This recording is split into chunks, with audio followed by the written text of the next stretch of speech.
All right, welcome to another episode of the LogiCast. My name is Blankakong. I'm joined by Gunner Eos today. The other panelists weren't able to make it, but that's all right. Today we're talking about cheating in competitive gaming. Is it okay? When is too far? When it's far too far? Like, at what point do we say, okay, this person's like actively destroying the community or destroying this game? Right. So we're going to talk about like various scenarios, and obviously cheating is wrong no matter how you slice it. However, I think there are gray areas.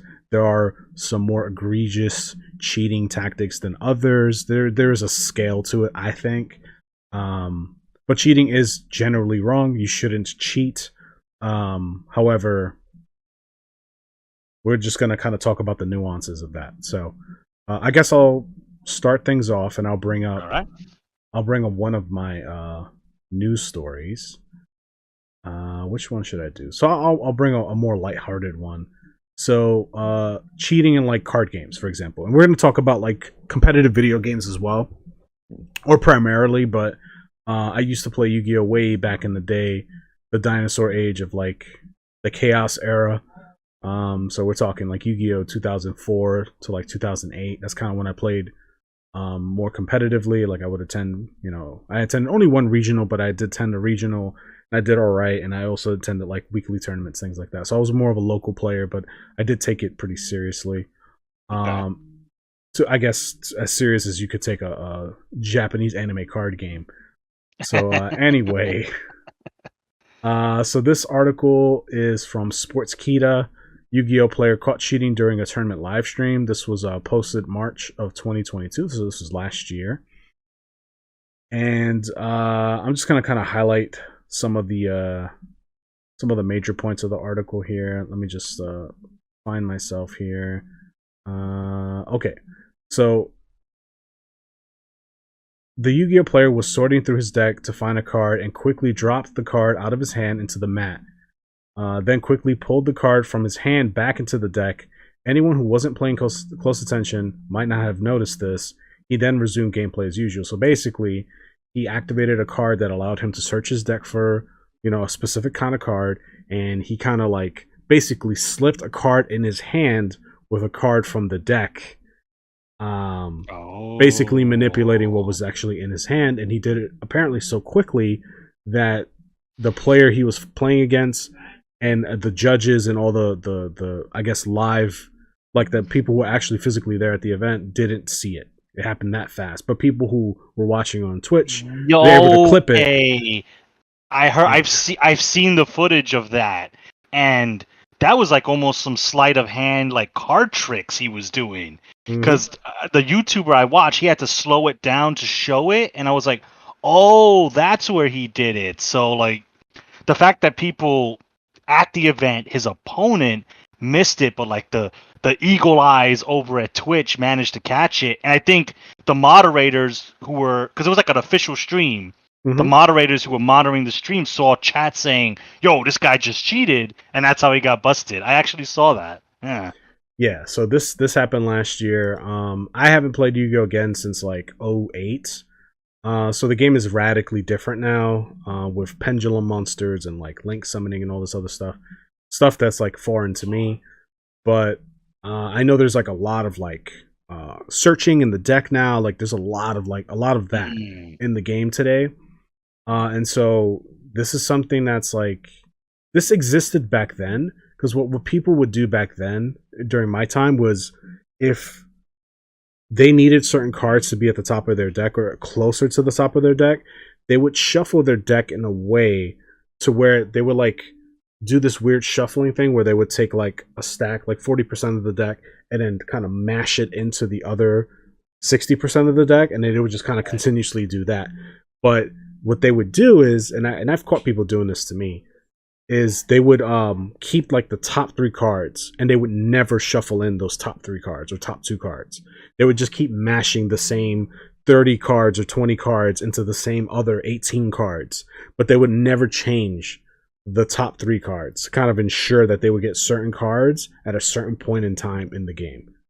Oh. So it would be a way, like to the non-trained eye, it would seem like, oh, he's just shuffling his deck, but really he's never changing the top 2 cards of the deck. Once he finds them, as he's like shuffling, he would shuffle for like 45 to 60 seconds, which is like kind of long. Because really, you only need to shuffle for like maybe 5 to 10 seconds. Right. Dudes would be shuffling there for like a good minute, right? And they would really be stacking their deck, but making it look like they're shuffling, right? And they'll just be in conversation, just kind of, just talking, making, just distracting from what they're actually doing. So that was a tactic that was done a lot back then. And there were reports of it happening at like Shonen Jump Championships and like regional and even national tournaments and things like that. Of people doing that. And and then what's funny is they would do it reverse. So like if they knew the kind of deck you were playing, usually it's customary to like, once you search through the deck for any reason, you would shuffle your deck and then you would hand your deck to your opponent for a cut. So let your opponent cut. And instead of cutting the deck, some players would grab the deck and shuffle it, which is fine. They're allowed to do that, but they would shuffle it in the same way, but ensure that the top 2 or 3 cards of your deck are dead cards that you can't use, based off the situation that the gameplay, the state of the game is in. So if it's like, oh, these 3 cards aren't useful to him, these would be dead draws to him at this point in the game, they would shuffle the same way, but ensure that you have bad cards for the next 2 to 3 turns to kind of manipulate the tempo of the game.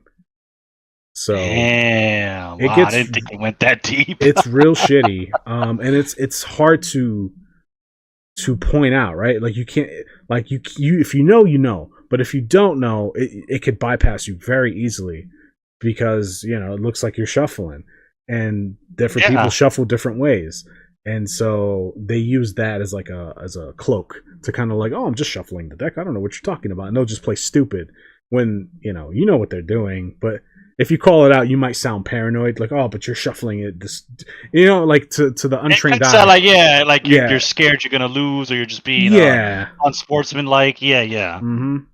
So it's real interesting how that happens, and I know with Magic the Gathering it also happens. I'm sure it happens in Pokemon as well and other card games. But again, I played Yu-Gi-Oh back then, so that's kind of what I know. So. So that's a really shitty thing to do, right? I remember. Now that you brought it up, I remember seeing that, and to me, it just looked like he was shuffling because I'm novice when it comes to card games and whatnot. So the fact that he just did like some little sleight of hand, and it had to be pointed out to me, it's like, wow, okay. So I can see how an opponent in like a busy tournament scene, you have noise from other players. Maybe there's music playing. It's really you're worried about your own deck. It's really hard to like catch that unless you're staring your opponent down. Yeah, and even then, maybe.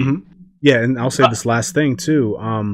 There would also be, and this never happened to me, but this happened to people I know who played in like those Shonen Jump tournaments, where people would be cool with people who are judging, and they would purposely misjudge a play in favor of their friend playing in that particular match. So Wolf isn't here, so he can't confirm, but like there's an example that a friend, former Yu-Gi-Oh friend, he told me what happened to him, where there's this card called Mystic Tomato, where if he's destroyed as a result of battle and sent to the graveyard, he gets a dark monster from the deck onto the field with 1500 or less attack. And if he's, I think it's as a result of battle, I believe. So anyway, he played Mystic Tomato, and the card was destroyed as a result of battle. And for some reason, the judge said, nope, that's not how that card works. You don't get the effect. And it's like, but because the judge is the official final say, right? He had to just kind of eat the fucking miscall, and he lost that game as a result of it. And his rank went down in that tournament or whatever. Like I forgot the play, but I know Mystic Tomato was involved, and he should have gotten the effect. Was it Necro Valley or something? I don't remember. All I know is that at the time he should have gotten the Mystic Tomato effect, but there was like a card in play that they twisted the rules on to make it sound like, oh no, he doesn't get the effect, and that was incorrect. And the judge, I'm pretty sure the judge knew that, but again, he was friends with the kid that my friend was playing, so he judged in favor in order to kind of give him the nudge that he needed in order to eke out a win. So Right. there's shit like that happens too, where it's just like people cheating for other people actively, and they're in a I mean, seat if you of got power. the judge on your side, then it's a tough battle to overcome. So I know this wouldn't be possible on a large scale, but would you think like tournaments being held using like the digital Yu-Gi-Oh card game kind of resolve that? Because if that Mystic Tomato effect was legal, the online game would just say, yeah, that's a legal play, Yeah. and it goes through. I know it really wouldn't do it because the logistics of you scanning like your decks and then it just wouldn't work. But I'd like to think that if somehow we got to a place where tournaments were done via like the official Yu-Gi-Oh licensed card game, a lot of that stuff could kind of be mitigated. Yeah, I think so. And that's an interesting point. I'm usually against digital in almost all forms. Oh yeah, personally, same. But this is one situation where it's like, you know what, you're onto something. This would mitigate the cheating and have it to where people are playing on an equal playing field, and misplays are misplays, and you have to accept it. There's no sleight of hand. That shit can't exist in the game. And there's other examples too. Like there are people who would like miscalculate life points or whatever, and this happened to me actually. And I'll let you tell your story after this. This is interesting. After this story, so I remember one day I was testing a deck that I had. It was like a baboon deck. That's what it was called. It was a beast deck, and I had like counter traps in it. It was a really like unique deck at the time. This was like 2007 or 2008. This is like at the tail end of like when I stopped playing. And I was playing a dude, and apparently he was like everybody was like sucking his dick, because he was like a air quotes pro player. He played in like Shonen Jump Championships and Top 8 or whatever. So he was like a well-known name or whatever. And he was just playing locals. He was just playing people locally, and he was like, anybody want to play or whatever? And people were like scared. I was like, oh, I'll play. I'm actually trying this deck idea. I want to see how it does. And he was like, yeah, sure, have a seat. And so we were playing or whatever, and we were pretty cordial. And I would calculate life for both people. So I have a calculator, and I would, it's 8,000 life points. I would have 8,000.8.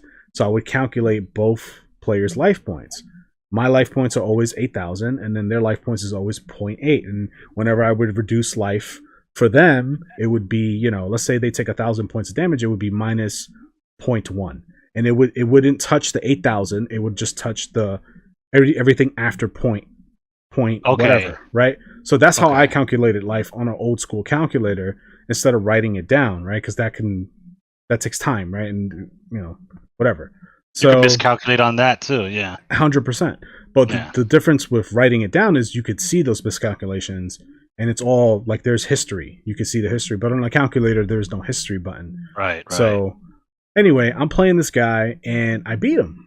Right, and it was a close match, but I eke out a win. I go, okay, attack for game. And he goes, how's that game? And I go, what do you mean? Like, you only have 1,400 points left. He goes, no, I should have 2,800 points. I was like, no, you have 1,400. And he's like, how's that possible? Now going through my graveyard, telling him, like, okay, there's 800 damage here, there's 1,500 damage here, there's 2,000 damage here, this and that. He just kind of brushed it off. He was like, all right, whatever. You need to win that bad. I was like, no, I don't need to win that bad. I'll scoop up my cards right now. I don't care. But you have 1,400 points. That's what I have calculated.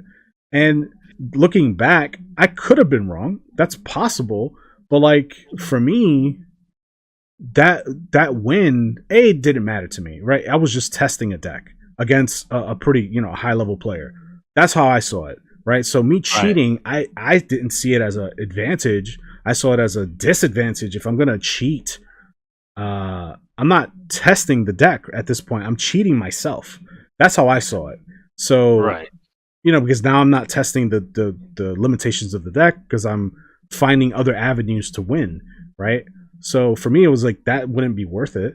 But he wasn't hearing me. Like no rep or no like credibility on the line. And it's like, oh, this other pro player Kong, he cheated. It's like. No, there was nothing on the line. That's why it was so weird to me. I was like, why would I cheat? Why? To get like oh, I beat this play. Like, I don't care, dude. Like, I did it, but it doesn't matter, right? but again, he was just like, no, that's fine. Like, and he made it seem like I was trying to like upstage him with this rogue deck. The local nobody trying to like make me look bad or whatever. No, it's fine. You need the win, kid. No problem. I get it. That's kind of his attitude. And I was like, you know what, bro? It's okay. And I just scooped up my deck, and I was just like, that's fine. Like, I'm done here. Like, you could play somebody else. It's cool. An actual fucking Yu-Gi-Oh episode. Yeah, it was so weird. It was so weird, and it was situations like that kind of like drove me away from the game. Like, there was like a lot of politics involved, and like just a lot of kissing up and like click shit. And I'm like, dude, I just want to play the game. And then also the game itself starting to change, and it became a little it became faster and like less about control and more about like getting this like ridiculous fucking combo in and winning in 2 turns. And I'm not really interested in that kind of gameplay. So also the game is expensive. It was just like a lot of reasons to stop, and so I stopped. But yeah, that's it. No more Yu-Gi-Oh stories for now. I'll let you two go. I feel like I've been talking for an hour here. No, that was interesting. Sleight of hand tricks and fucking in real life Yu-Gi-Oh episodes. That's pretty cool. Okay, so mine is actually pretty recent. It's recent as of the drama or the stuff first started on January 23rd of 2023. So as the filming of this episode last month, recently, for those who played, those who know, the latest patch for Final Fantasy 14 dropped. Patch 6.3, I believe it is. 6.31, patch 6.31, latest patch, and with that patch included the new raids. Now, for those who aren't really MMO savvy, at least for Final Fantasy, raids come in 2 different flavors. They come in normal raids, which are you queue with random people, or you can queue with a predetermined group. They're challenging enough that they demand some knowledge of your class and some basic team synergy. But they're meant to be done like pick up and play. They're meant to be done with randoms that you potentially never see again. So those are relatively simple, but fairly challenging for the casual player. Then on the other side of that, you have the savage raids, the ultimate raids. Now, this is the stuff that's meant to be done with a dedicated team. This is stuff that takes a while, and these are like the hardest. This is the hardest of the hardest mechanics in the game, right? This is only for like the serious hardcore raider types. And now, I know the topic is about competitive. This really isn't so much competitive as with Yu-Gi-Oh tournaments and there being prize money and special cards and whatnot on the line. This is more of like a competition that was kind of created by the community, and that is the title of World First. So World First is essentially, it's exactly how it sounds. If you are the team to clear the raid, the fresh new raid, if you are the first to clear it, you get the title of World First. Now, there really isn't any, like, the game itself doesn't recognize it, but the community and even the developers, they'll recognize it as like, okay, this team was the first to clear this new raid. Congratulations, golf claps all around. And you have that title until the next raid tier. So, getting all that backstory out the way, the drama is that recently a team called Unnamed reported that they cleared the new raid. The raid is called the Omega Protocol Ultimate in Final Fantasy 14. They declared world first. They cleared the raid, and everybody was like, "Oh, cool." But after that, it was determined through their own footage, which is funny enough, that a member of their team used third-party cheat tools in order to eke out the win. So, what's the third-party tool, you might be asking? This case was a tool that basically breaks the camera. So, for those who don't know, if you play Final Fantasy, you can zoom the camera out to a certain degree. And how that translates to a raid scenario is that you can never zoom the camera so far out that you can see the entire raid. there will always be blind spots, and those blind spots could mean you were standing in the wrong spot and died, which caused your team to wipe.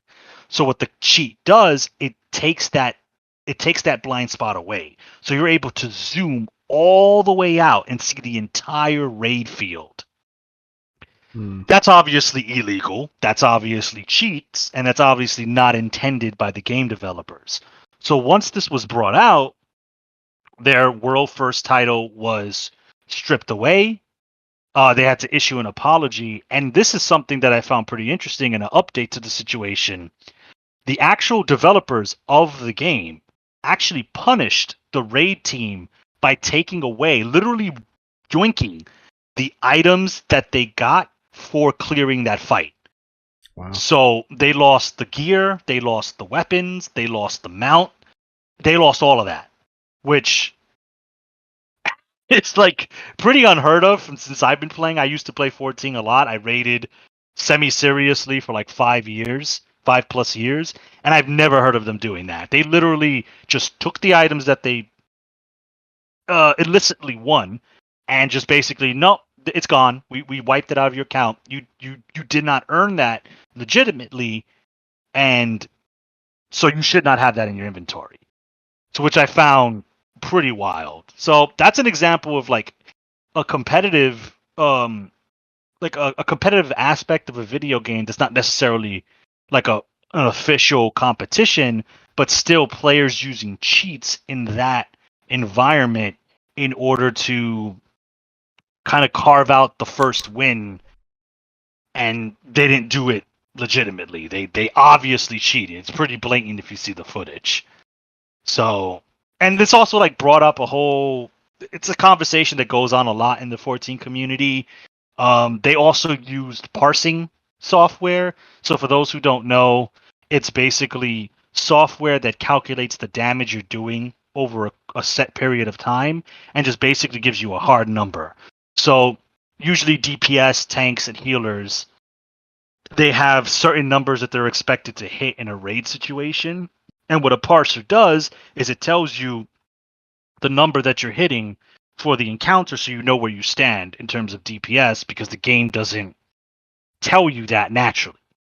And that brought up like a whole like old drama about, are parsers cheating or are they not cheating? I'm of the camp that parsers are not cheating.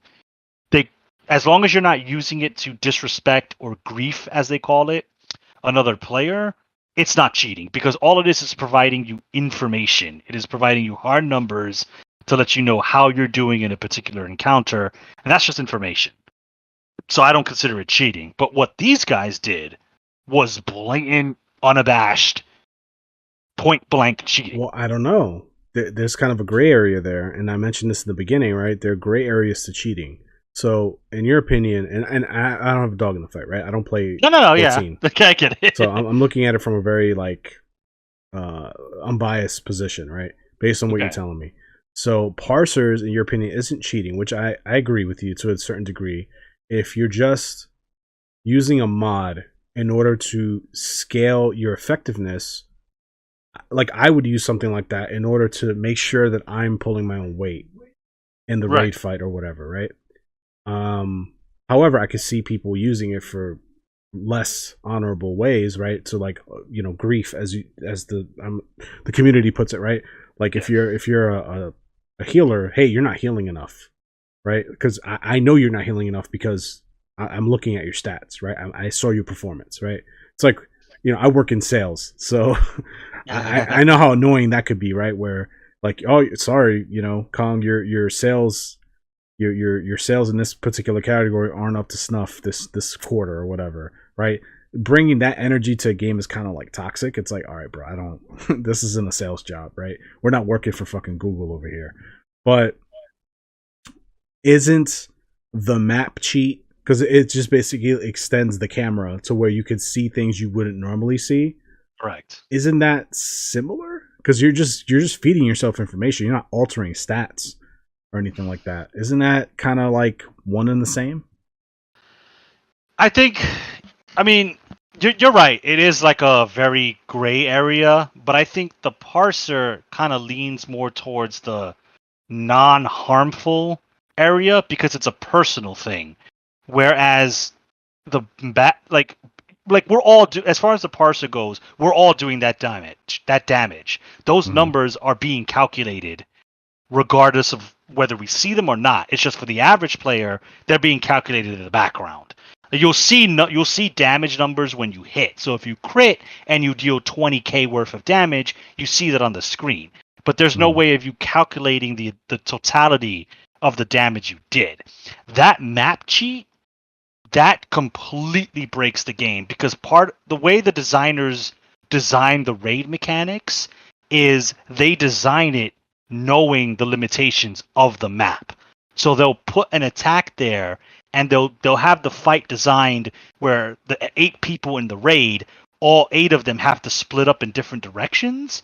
And as like a raid, when I used to raid, there would be mechanics where I would have to go to a certain part of the map, and I couldn't see what the other side was doing. So I had to put my trust and faith in my team that they know what they're doing, and they can like resolve the mechanic fairly. Where if I had that map cheat, I can blatantly see and say, "Hey Joe, take 2 steps to your left. Hey Cynthia, take 2 steps to your right because you're going to get hit by that mechanic." I can see that, and I can tell them that. So at that point, you're just breaking the design of the fight by having that information that you normally wouldn't have. I don't know if that makes a lot of sense, because like these fights are designed in a certain way. I get it. They, from my understanding, from what you're telling me, they want a certain level of co-op, and also you have to be competent and understand what you're doing as an individual, but also as a team. And that's part of the design as to why this fight is designed this way. It's like you have to work together and be able to like do your part on your own effectively. Right? So I get that. However, to me, it doesn't sound that different than, and I'm not defending the cheaters here, right? Like I'm kind of playing devil's advocate here. To me, I wouldn't use any of that shit. I'd probably use the parser for me, so I know how I'm doing. But like the other stuff, I probably wouldn't fuck with. But like another example would be, competitive Pokemon. So competitive Pokemon, a lot of the people that play and are considered top level players cheat for their Pokemon. They can do the work and breed and create the Pokemon through legitimate avenues, but they figure, a lot of them figure, well, why would I invest all of this time into doing that when I already know what I want? I just want to be able to test it in the field, in the battle. So I'm just gonna craft my Pokemon with third-party cheats or duping or whatever. I don't agree with that personally. I think you should be able to listen. If you're a competitive player, you should be able to earn your stripes. You earn your Pokemon that you want to use in battle. Right. But these people figure, why that's working hard, not smart. I want to work smart. And I get that. Like I'm not even necessarily mad at it, but I know I would be annoyed if I put in all the work and time and effort into crafting a team legitimately, and then to lose to some guy who fucking has hacked Pokemon. It's like, well, shit. Like this guy didn't even do it the right way, right? Right. It's because he put, let's say, 100 more hours into battling. The same 100 hours he put into battling that gave him the edge and the knowledge that he needed to win, hypothetically speaking, I put into breeding. So it's like, damn, like who's right here? Like I understand the cheater standpoint in that respect, but like it's also unfair to the masses. Like we're not on the same playing field here, and it should be, right? In real life, nobody's on the same playing field. No matter what, that's real life. But when kids, you find that out soon. Yeah, sorry, kids. Some people have easier fucking starts than others, right? It is what it is. But when it comes to like video games or whatever, you should be on the same playing field, right? Hopefully. I agree. Yeah. So especially if it's like competitive. Okay, so I think with the Pokemon thing, and this is coming from a guy who's never played a day of competitive. But well, no, I did very briefly and realized it wasn't for me.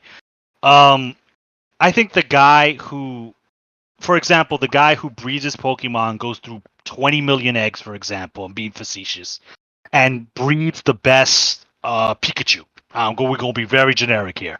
And then the guy who just uses mod tools to generate the perfect Pikachu, unless he is blatantly cheating, which would be obvious for any experience, as in I have 999 strength, 999 special attack. That's just like blatant, like, oh come on, you didn't even try.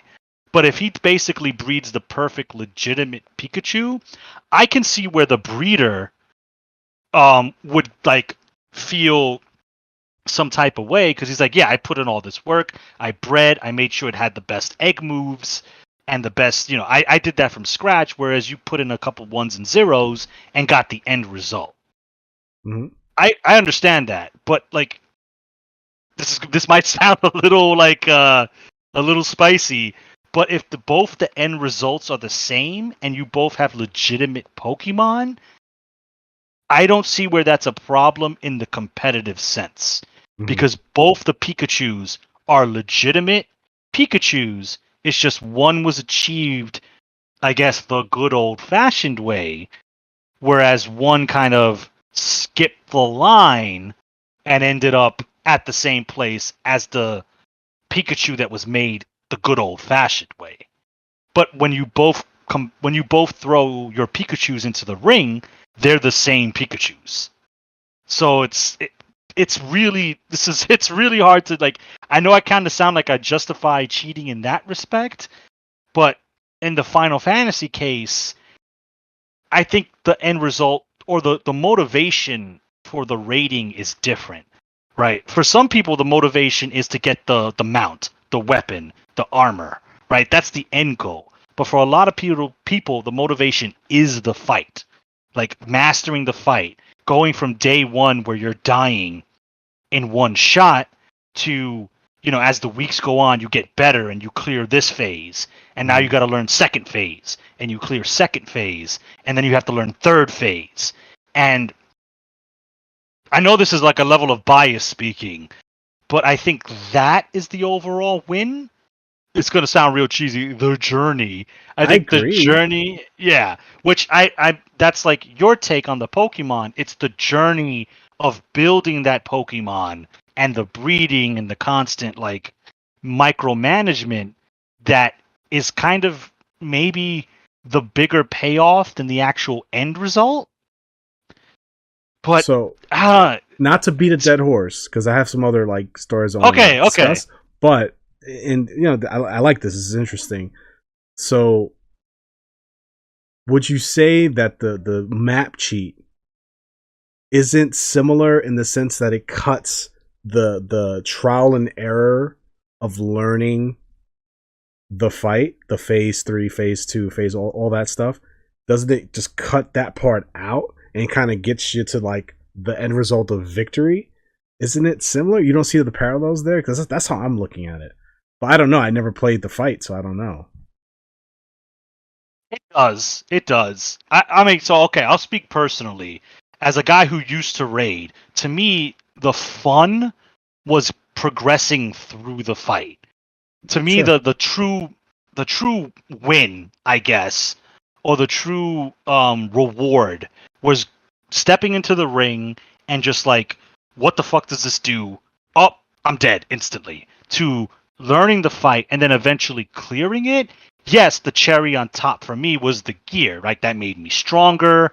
That like kind of established some kind of e-cred, because for example, the mount, you could only get the mount from raiding. So the moment you have that mount out, people know, oh shit, okay, that guy cleared the Savage raid.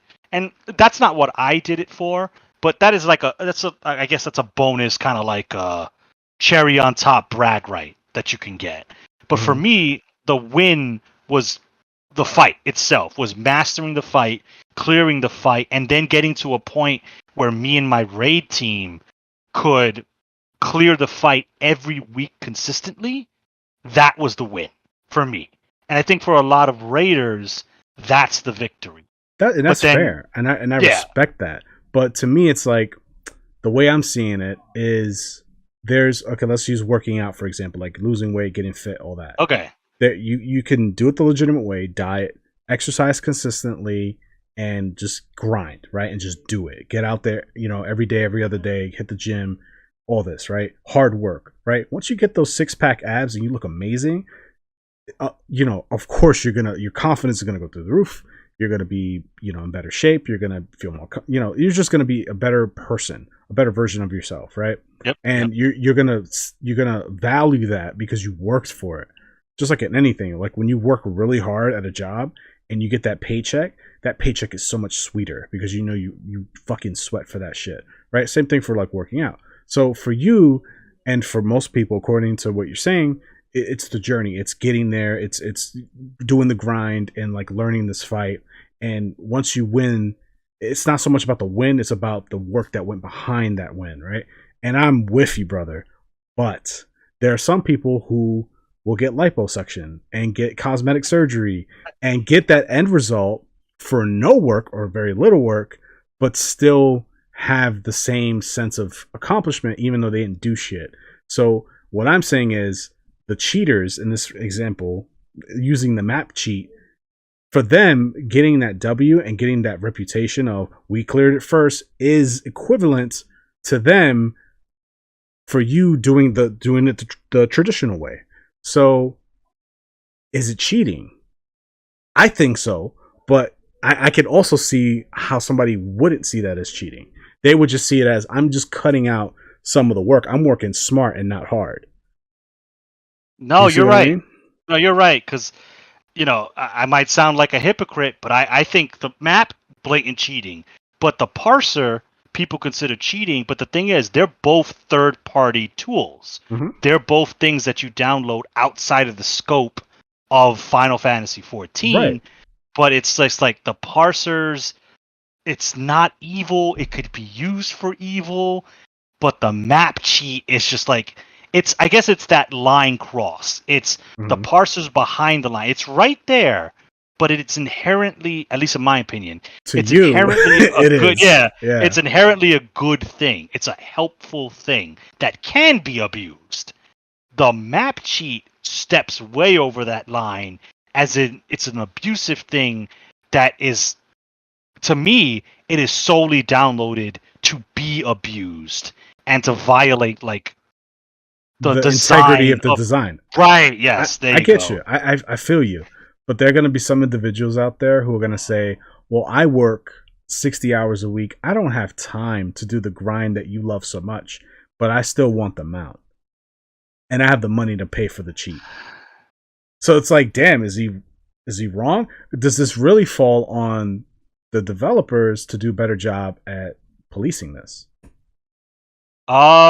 Yeah, I mean, like at that point, as I stated in the update, since the developers took away the tomes, the currency that they use, and the items and weapons and mount that they got for that clear, to me, that's clear-cut evidence that according to developers is a violation of the terms of service. That is a cheat, and your wins are invalidated because of it. And just for some clarity, the developers have been approached about parsers because obviously they know it exists, and their stance as of to the point where I was playing the game was that we know it exists. We can't necessarily stop you from using it because again it's a third-party tool.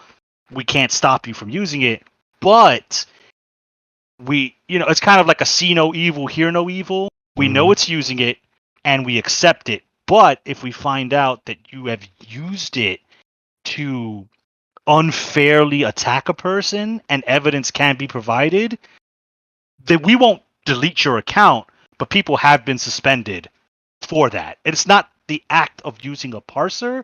It's suspended it's for... what you use it for. Like it's, right. Yeah, gotcha. Yeah. As far as like ruining other people's experience. Right, yeah. That's fair. So I think in this case, the fact that the developers went scorched earth with this cheat, to me kind of is like, all right, well, the guys who make the thing say that's cheating. That's blatant cheating. So I have to go with them on that one. That's But right. I can't see your I can't see your point. Yeah. I think it's cheating too, just to be clear, right? Like I don't have a hard stance on it. Well, my hard stance is that it's cheating. If it's outside of the design of the game, then you're cheating. Like it's like with Monster Hunter Rise. We talked about that game quite a bit, and I haven't been playing it recently, but I know that people who play on PC, for example, use hacked charms that exist in the game, charms that you can get in the game, but charms that they didn't get through normal means. I think that's cheating. Like you're cheating the game, right? I have less respect for you as a player of the game if you use that. And some people would argue, well, I don't have time to do this, and the grind is it's poorly designed, and that may all be true, but you're still cheating. So, like I'm not going to look at you the same way. And I've heard similar arguments, the same one you brought up about like the Pokemon, where it's just like, well, I made a legitimate cheating charm. I wasn't that guy that went attack up plus 20. No. I did attack up plus 4 because that's the highest you can legitimately get. Mm-hmm. But I didn't spend 12 hours in front of the melter. And it's like the same argument, but it's just with a different game. Yeah, I think at the end of it, it kind of boils down. Like the Yu-Gi-Oh example, that's fucking cheating. Like you cannot moralize that one to me. Like that's... Well, you can in a way, because the like the shuffling, for example, that could happen by accident, right? You could shuffle the same way and not change the top 2 cards by accident and not know it. But if you know, then it's like, okay, you're a piece of shit, right? And then with the dropping the card, that's blatant cheating, but like, no, I can't really defend that. That you're just a piece of shit. You know what you're doing. Yeah. You know what you're doing. So anyway, that was an interesting bring up. And you bringing up that cheating like in a competitive game, it's not even a competitive game. It's a cooperative game, but there was some competitive like attributes to like the story, which was interesting. So that was a good bring up. Oh yeah. So thank you for that. No problem. So this, I have 2 more. So this one's kind of funny. This happened 2017, and this is a Tekken 7 story. This is Kotaku who posted this story, and it says Tekken star humiliates hacker into rage quitting. So there's a pro player who plays Tekken. His name is his like code name or streamer name is Knee, and I think he's a Korean player, and I've seen him in like online tournaments and stuff. He's really, really good. And he's streaming actually, and he ran into a guy named OK Savings Bank. That's the guy's like online tag, and he played him. Yeah, I don't know. This is it's internet names. I get you. Yeah. So he's the match is starting up or whatever, and he noticed that like there was no character portrait in the versus screen. And he was like, that's weird. Whatever. And the match starts, and the guy, the other dude, not me, the pro player, but like this other dude, is playing Devil Kazumi, who is not a real character in the game. It's a character that's a part of story mode, but she's only in story mode. And she's like super overpowered. It's Heihachi's wife in Devil form. Yeah. She's in the game as a regular fighter like Kazumi, but Devil Kazumi, whose like stats are through the roof and she has like ridiculous combos or whatever, he somehow figured out a way to like have that as a playable character. So he's playing this pro player online with this hacked character, basically, and he's playing a pro player. So the pro player, he was like learning the matchup at first. So he was kind of like, I wouldn't say losing, but like he was eating some licks that he otherwise probably wouldn't, eat. And then eventually started whipping his ass. Like he learned the matchup mid-match and was like, oh, okay. Like, I know what you're about. And download it. And he fucked him up to the point where the guy didn't even finish the match. He rage quit it. So that was like, I ran across that story and I was like, that's fucking hilarious. So that is some divine justice right there. So that goes to show you that, having all the tools and all the access to everything doesn't make you better. Yeah, it'll make you better in certain matchups against maybe less experienced players, but like true player experience and true like knowing what you're doing like legitimately will will overcome cheating 100%. So that's a good example of that. So I mean, yeah, for the viewers, you've heard our personal story of a friend of ours who kind of pulled a similar but different thing, walking around with white Fatalis armor, getting bodied by a cuckoo. It's just like, listen, man, yeah, you didn't earn that skin on your back, brother. Like, we know that's fraudulent, right? We're not gonna bring that up. We haven't brought that up in like a year. it's It's fine, oddly relevant. Yeah, yeah. but it is relevant. Did you have like another story you wanted to talk about, or should I go into the last one? Okay, so mine is kind of like a meme that we know about. It's Twitch cheaters. So, Mm, Twitch is a big it's like not a big. It is the biggest gaming platform, streaming platform, and everybody there, it's like fucking it's saturated. It's like you going into a jungle and there's a million different bugs, amphibians, the place is popping.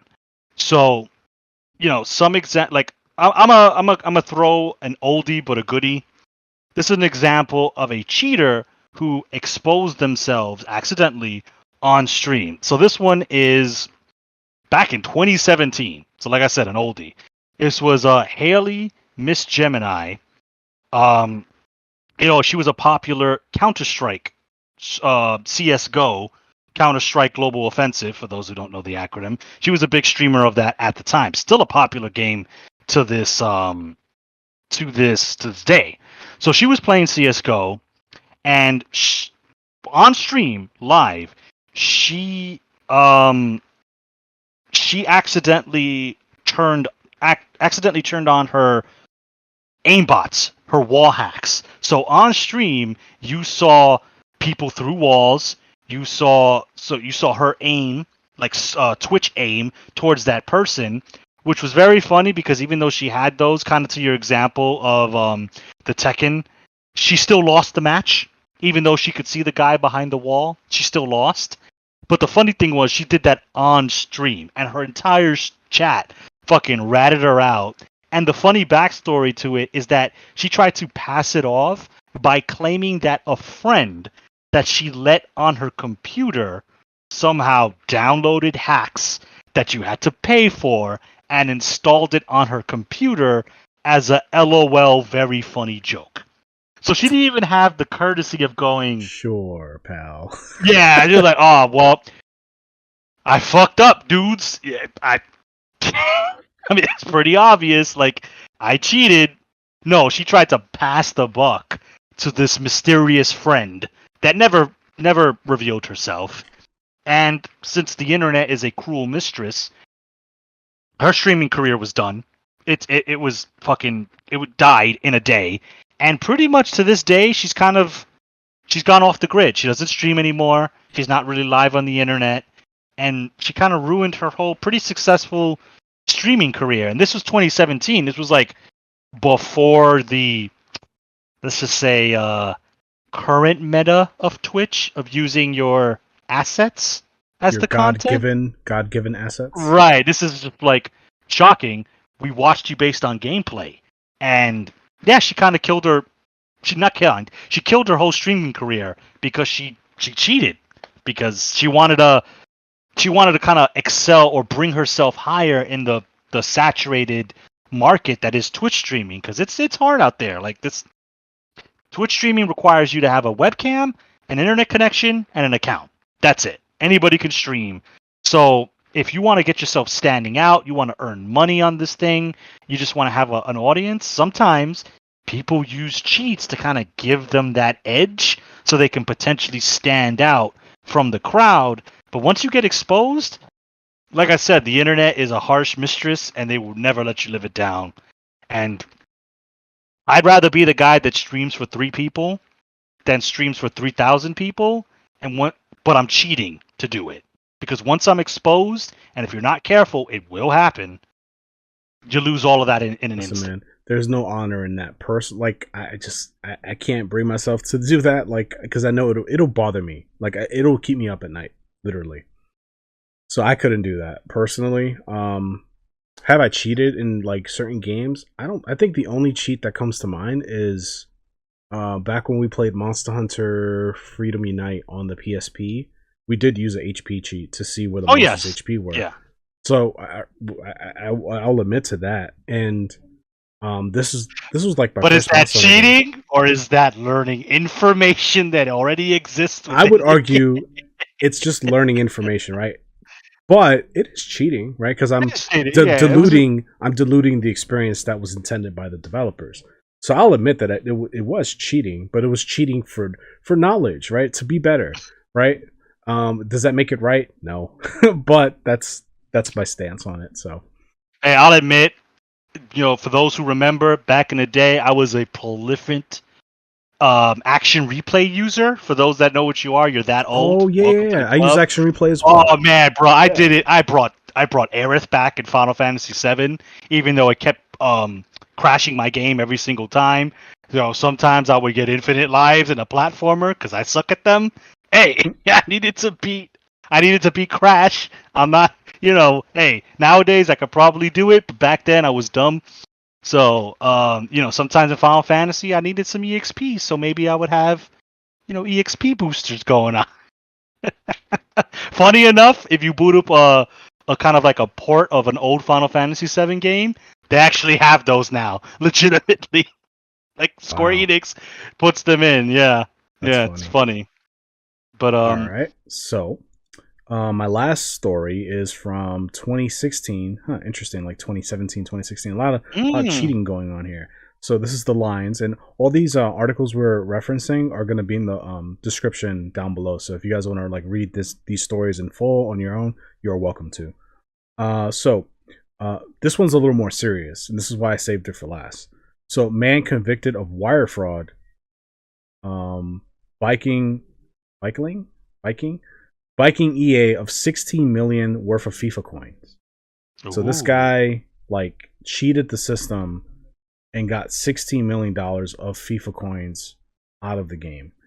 Now, basically, I'll give you the just the short of the long of it. Basically, this guy and a few of his friends, I guess, would they created a like a program to emulate FIFA matches, and they would have it to where they would do hundreds of FIFA matches in a matter of seconds to farm FIFA coins, and instead of actually just playing the game, right?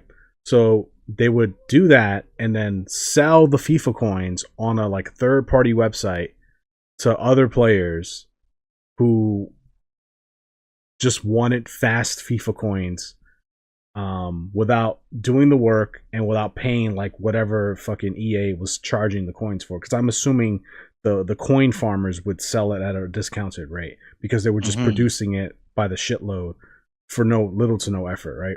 Yeah, Similar yeah. similar to like Gil fucking bots in like Final Fantasy 11, which I'm sure is reminding you of that. And they would like sell it Hey, on like these hey, third party for websites. the record, it was tough out there in 11. I used one. My adult brain says that's how you get your identity stolen. So I know better Listen, now. some would say, I'm sure the FIFA players at that time who bought those coins would say, "Hey, it's tough out here for a FIFA fan. You know, I got to get these coins somehow, Gotta get right? that foot, man. Got to get that foot, right?" So, so anyway, this guy and his co-conspirators, I think it was like three other people who were helping him like make this happen. They were actually the EA came after them and took them to court and everything. And apparently, this guy bought a fucking $2 million house with some of the earnings You. from the FIFA farm, you know, FIFA coin farm, which is insane to me. It's like wow, and it's hilarious to me that EA and other game companies have this whole infrastructure in place to take advantage of people and their fucking impulses. Yet when somebody games the system, their own system, and attack, not attacks, but like goes after the very same people that that consume EA's product because it's FIFA players buying the FIFA coins, right? Hello, right? It's the same fucking audience, same people, same group of people.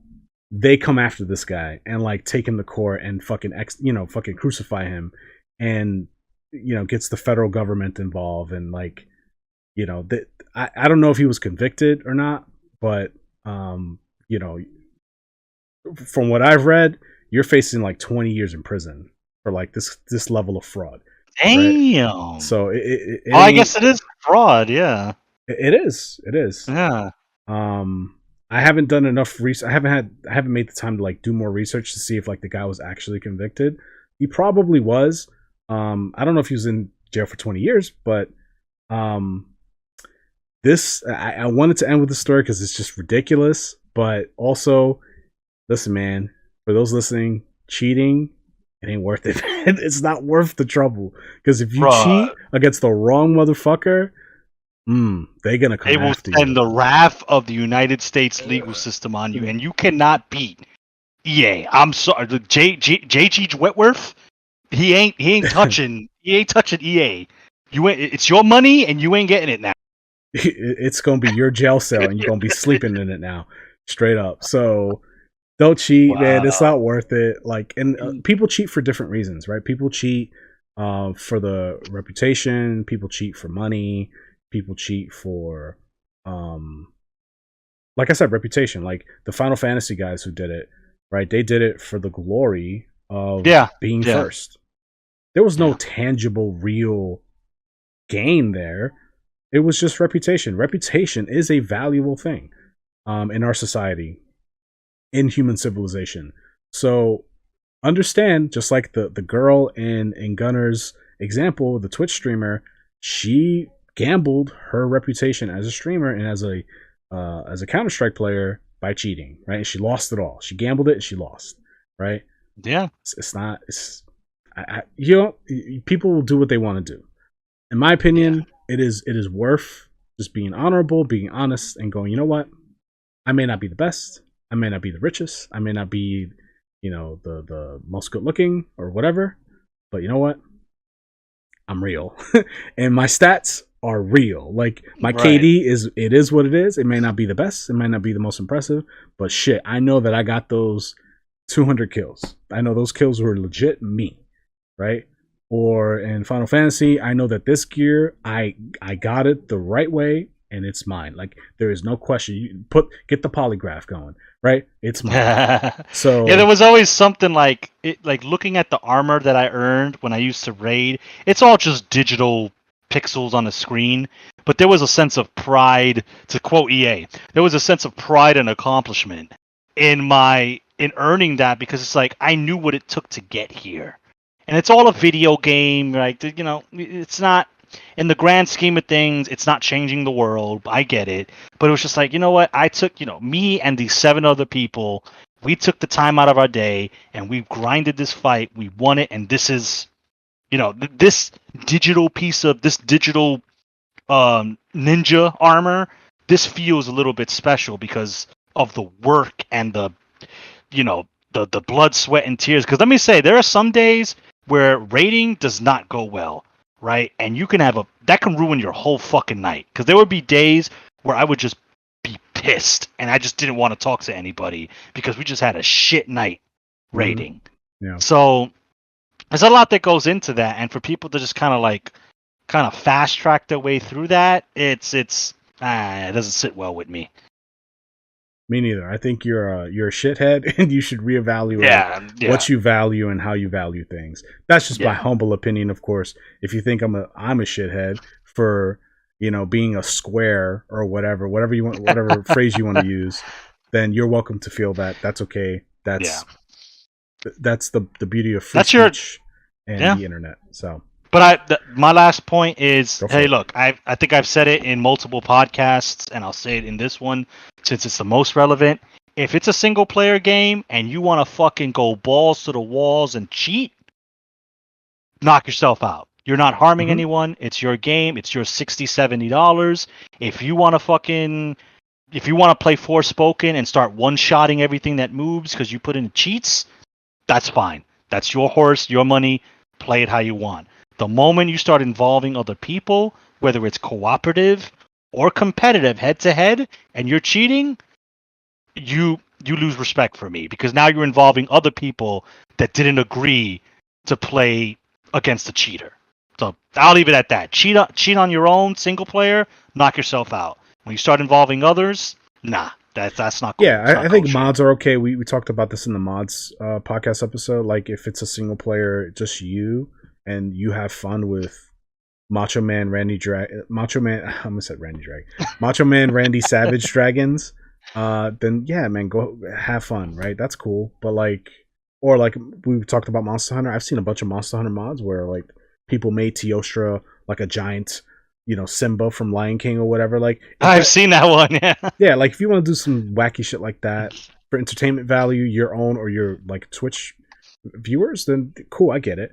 But like once you start like interfering with other people's like gameplay, then it's like, all right, bro. That's especially if they're not aware of it. Yeah, that's the line if you crossed it. So yeah. Anyway. Gunner, thank you for a great conversation on cheaters and competitive Yeah, same spaces. to you. It was fun. This was a good one. For those listening, if you made it this far, I hope you've enjoyed the conversation as well. Again, the links to all the articles that we referenced, to all the stories we talked about, will be in the description. So if you want to check those out, you can. Feel free to. We do podcasts every week. Every Wednesday, we publish at 12 p.m. Eastern. So subscribe. That way you're made aware of when these episodes go live. That's the schedule that we have set up for it, though. We also plan to do other content as well. We have like a few 2-minute videos, 2-minute review videos on our channel. We plan to do more in the future. We also run like a Discord, Facebook, Twitter, Instagram. Those links will also be in the description, so check that out. Mr. Esoteric, who isn't here for this particular episode, he streams on Twitch on the main channel, so give him a follow on Twitch. That link will be in the description as well. He streams two to three times a week. So check him out on Logical Gamers TV on Twitch. So that being said, leave a like on the video, give us a comment, let us know what you think, or dislike if you hated this conversation, but for some reason made it this far. To hear me say dislike it, whatever, that's cool too. I don't, I'm fine either way. But yeah, with that being said, guys, well, I say guys because it's usually more than one person. Individual, thank you for a great conversation, and we'll catch you in the next episode. Peace. Till next time.